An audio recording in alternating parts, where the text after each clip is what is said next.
Hi friends, Swati किफी ब्लॉग्समध्ये तुम्हा सर्वांचं स्वागत. तर आज आपण आपल्या डेली डोसच्या 25 प्रश्नांना सुरुवात करतोय. पहिला प्रश्न आहे, कोणत्या वैशिष्ट्यांमुळे 1930चा मिठाचा सत्याग्रह हा भारताच्या स्वातंत्र्य लढ्यातील एक निर्णायक टप्पा ठरला?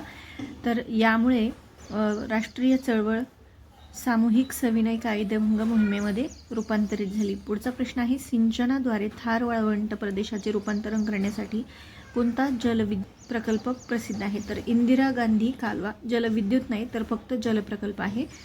2014ला भारत सरकारने सुरू केलेले स्वच्छ भारत मिशन जे आहे ते कोणत्या नावाने ओळखले जाते? तर आता हा MPWचा प्रश्न आहे, चुकून इथे घेण्यात आला आहे, परंतु यावरून आपण एक लक्षात घेऊयात की स्वच्छ भारत जे मिशन आहे, अभियान आहे, ते 2014ला सुरू झालेलं होतं. प्रश्न आहे, 42व्या घटना दुरुस्तीद्वारे कोणते निर्देशक तत्व कलम 39A समाविष्ट करण्यात आले? तर न्याय मिळण्याची खात्री करण्यासाठी मोफत कायदेशीर मदतीची तरतूद 42व्या घटना दुरुस्तीद्वारे निर्देशक तत्व कलम 39A मध्ये समाविष्ट करण्यात आली. पुढचा प्रश्न आहे, कोणती नदी द्वीपकल्पीय भारताच्या मध्य उच्चभूमीतून उगम पावते आणि पश्चिमेकडे वाहते? तर ताप्ती म्हणजेच तापी नदी. पुढचा आहे, 2025मध्ये कोणते राष्ट्रीय उद्यान देशातील 58व्या क्रमांकाचे व्याघ्र प्रकल्प म्हणून घोषित करण्यात आले? तर माधव राष्ट्रीय उद्यान. यापूर्वी सुद्धा आपण एक प्रश्न पाहिलेला आहे की राष्ट्रीय उद्यान आता किती झालेत? 107 झालेले आहेत आणि 107व्या क्रमांकाचं सिमलीपाल आपण या अगोदरच्या व्हिडिओमध्ये पाहिले, ते ओडिसा राज्यातलं आहे. आणि हे 58व्या क्रमांकाचं जे म्हटलं आहे ते व्याघ्र प्रकल्प आहे. ठीक आहे. पुढचं आहे, पारंपरिकपणे महिलांद्वारे मातीच्या भिंतींवर साकारली जाणारी मधुबनी पेंटिंग कोठे उगम पावली आहे? तर बिहारमध्ये. पुढचा प्रश्न आहे, राज्यघटनेच्या कलम 148 अंतर्गत नियंत्रक व महालेखापरीक्षक AGचा कालावधी म्हणजे त्यांचा वयोमर्यादा विचारलेली आहे थोडक्यात, आणि कार्यकाल. तर कार्यकाल म्हणाल तर 6 वर्षापर्यंत त्यांचा कार्यकाल असतो आणि वयाच्या 65 वर्षापर्यंत ते या पदावर राहू शकतात. पुढचा आहे, 3 मार्च 2025 पर्यंत 30.68 कोटीहून अधिक असंघटित कामगारांनी भारत सरकारच्या ई-श्रम पोर्टलवर नोंदणी केली. त्यापैकी महिला किती आहेत? 53.68%. पुढचा आहे, मार्च 2025मध्ये भारताने कोणत्या टेस्ट रेंजमधून स्वदेशी विकसित VLSR SAM क्षेपणास्त्राची यशस्वी उड्डाण चाचणी घेतली? तर चांदीपूर. पुढचा आहे, दीपम.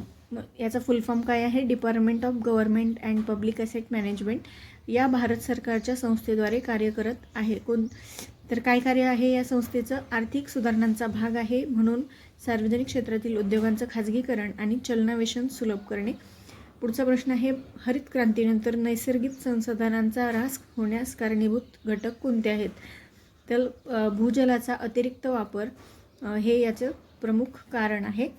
पुढचा आहे, फेब्रुवारी 2025मध्ये इमॅन्युअल मॅक्रॉन आणि नरेंद्र मोदी या 2 जागतिक नेत्यांनी पॅरिसमध्ये आयोजित AI ॲक्शन समिटचे अध्यक्षपद भूषवले. तर या समिटचा उद्देश काय होता?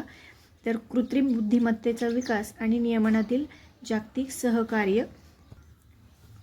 तर इमॅन्युअल मॅक्रॉन कोण आहेत? फ्रान्स या देशाचे राष्ट्राध्यक्ष आहेत.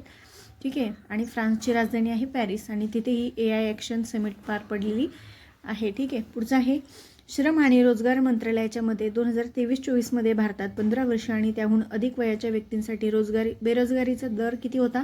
3.2% होता, असं कोणाचं म्हणणं आहे? श्रम आणि रोजगार मंत्रालयाचं म्हणणं आहे. नेक्स्ट आहे, 2014मध्ये सुरू झालेल्या तंत्रज्ञान चलित दुसऱ्या हरित क्रांतीचा विशेष भर कशावर होता? तर प्रथिनांवर होता. आणि यामध्ये भूमिहीन किसानांच्या 5 लाख संयुक्त शेती गटांना वित्तपुरवठा करण्याचा प्रस्ताव होता. किती? 5 लाख शेतकऱ्यांच्या कृषी गटांना किंवा संयुक्त शेती गटांना वित्तपुरवठा करणार. हे या दुसऱ्या तंत्रज्ञान चलित हरित क्रांतीचा विशेष कार्य किंवा विशेष भर होता असं म्हणता येईल. पुढचा प्रश्न आहे, सुधारित जीवनावश्यक वस्तू अधिनियमांतर्गत केवळ कोणत्या विशेष परिस्थितीतच तृणधान्ये, डाळी आणि कांदा यासारख्या वस्तूंवर नियंत्रण लागू केले जाऊ शकते?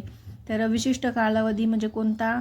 विशिष्ट परिस्थिती, जसं की युद्ध असेल, दुष्काळ असेल, महागाई किंवा गंभीर आपत्तीच्या काळामध्येच यावरती नियंत्रण लागू केलं जाऊ शकतं. पुढचं आहे, मे 2025च्या माहितीनुसार वक्फ अधिनियम 2025च्या घटनात्मक वैधतेवरील सर्वोच्च न्यायालयाच्या सुनावणीमध्ये केंद्र सरकारचं प्रतिनिधित्व कोण करत होते किंवा करत आहे?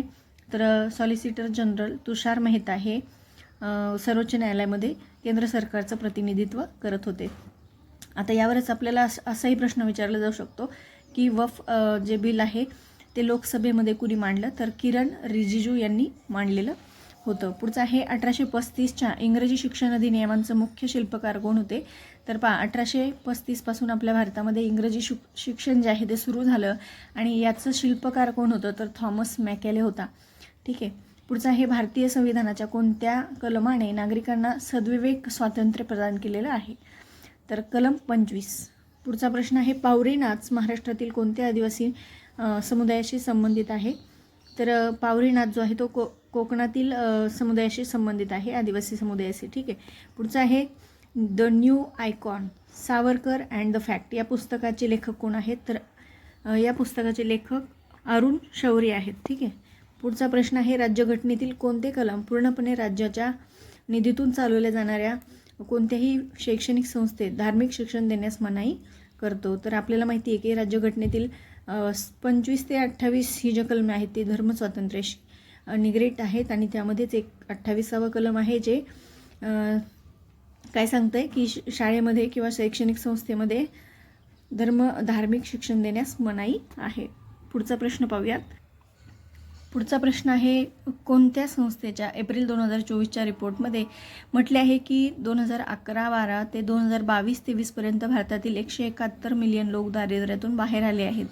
तर जागतिक बँकेने म्हटलेलं आहे. पुढचा प्रश्न आहे भारतीय आर्थिक विकासासंदर्भात जनसांख्यिकीय लाभांश ही संकल्पना कशाशी संबंधित आहे? तर विविध लोकसंख्याशास्त्रीय गटांमध्ये उत्पन्नाचे विवरण व्यवस्थापित करण्यासाठी वापरले जाणारे एक धोरण साधन आहे.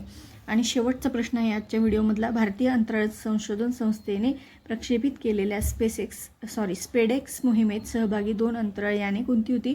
तर SDX-01 आणि SDX-02. तर हा होता आजचा व्हिडिओ आवडला असेल त्यामुळे व्हिडिओला लाईक करा, आपल्या मित्रांमध्ये शेअर करा. भेटूयात पुढील एका नवीन व्हिडिओमध्ये. तोपर्यंत बाय बाय.